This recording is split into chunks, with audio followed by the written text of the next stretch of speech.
Bakit daw ako nag-Catholic? Ang mga Catholic daw sumasamba sa mga rebulto at Diyos-Diyosan. Pero alam niyo ba, naintindihan ko sila kasi ganyan din ang akala ko nung hindi pa ako Catholic. At ito talagang talata na to ang paborito naming iba to. Exodus chapter 20 verse 4 to 5. Huwag kang gagawa ng imahe ng anumang nilalang na nasa langit, nasa lupa o nasa tubig upang sambahin.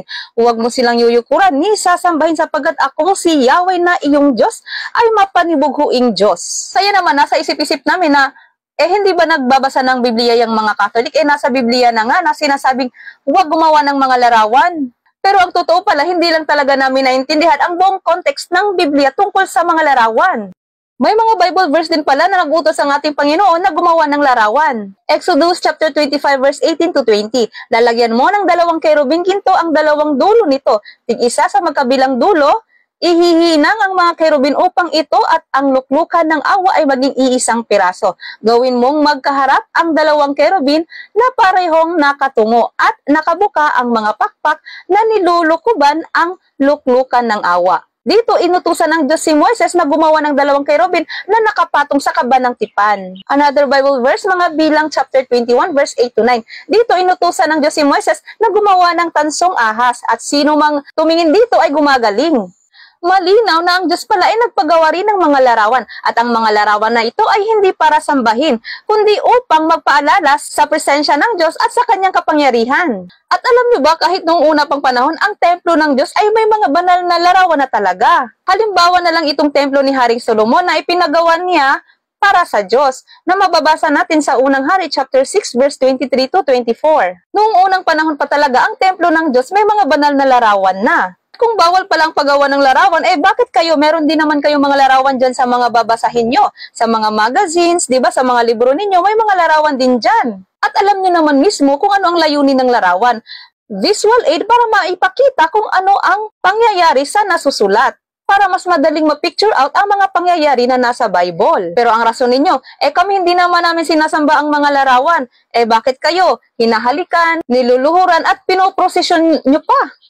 Ito tanong ko sa inyo, ano ang masama kung hahalikan o luluhuran ang picture ni Jesus Christ? Isa pa, ang larawan ni Jesus ay image of the invisible God. Colossians chapter 1 verse 15. The Son is the image of the invisible God, the firstborn over all creation. So since si Jesus ang image of the invisible God, tuwing hinahalikan natin ang kanyang imahe, nagpapahiwatig yan ng pagmamahal natin sa Diyos. Hindi sa semento o sa kahoy. Ito magbibigay ako ng halimbawa para mas maintindihan. Di ba may picture tayo ng mga magulang natin? Masama ba kung halikan natin ang picture ng ating mga magulang? Di ba kapag hinahalikan natin ang kanilang larawan, nagpapahiwatig yan ng pagmamahal natin sa ating mga magulang? Nagpapahiwatig ka ng pagmamahal hindi sa papel, kung hindi sa tao mismo na nasa larawan, di ba? Kaya't huwag kayong mag-akusa na ang Catholic ay may ibang Diyos dahil hindi naman yan si Baal o si Athena o kung sino mang Diyos-Diyosan yan. Imahe niya ni Hesus Kristo ang ating Panginoon. Tapos sasabihin yung Diyos-Diyosan? Diyos-Diyosan ba si Hesus Kristo? At ang palagi nyo ring binabato ay ang Bible verse na John chapter 4 verse 24 na sinasabi na ang Diyos ay Espiritu, kaya't ang mga sumasamba sa Kanya ay dapat siyang sambahin sa Espiritu at katotohanan. Absolutely! Iyan talagang turo ng simbahang Katoliko. Kaya nga ang mga Catholic ay makakapagdasal pa rin kahit saan, sa sasakyan, sa eskwelahan, sa trabaho, kahit na hindi bit-bit ang larawan ni Jesus. Kasi alam ng mga puso namin na sumasamba kami, nananalig kami sa Espiritu at katotohanan. Sa totoo lang kayo talagang lumalabag sa kautusan kasi kung makaparatang kayo, grabe. Exodus chapter 20 verse 16, Thou shalt not bear false witness. Pati ang larawan ni Mama Mary at ng mga santos, bakit ba parang galit kayo sa mga larawan nila? At inaakusahan nyo pang Diyos-Diyosan. Ang mga larawan ni Mama Mary at ng mga santo ay paalala lamang. Katulad ng mga larawan ng ating mga mahal sa buhay, pamilya, di ba may mga larawan tayo ng ating mga kapatid, magulang, dahil mahalaga sila. Ang mga larawan naman ng mga santos ay inspirasyon dahil naging tapat sila sa Diyos hanggang wakas. Isa silang magandang modelo sa pananampalataya dahil buong buhay nila inialay nila para sa Diyos.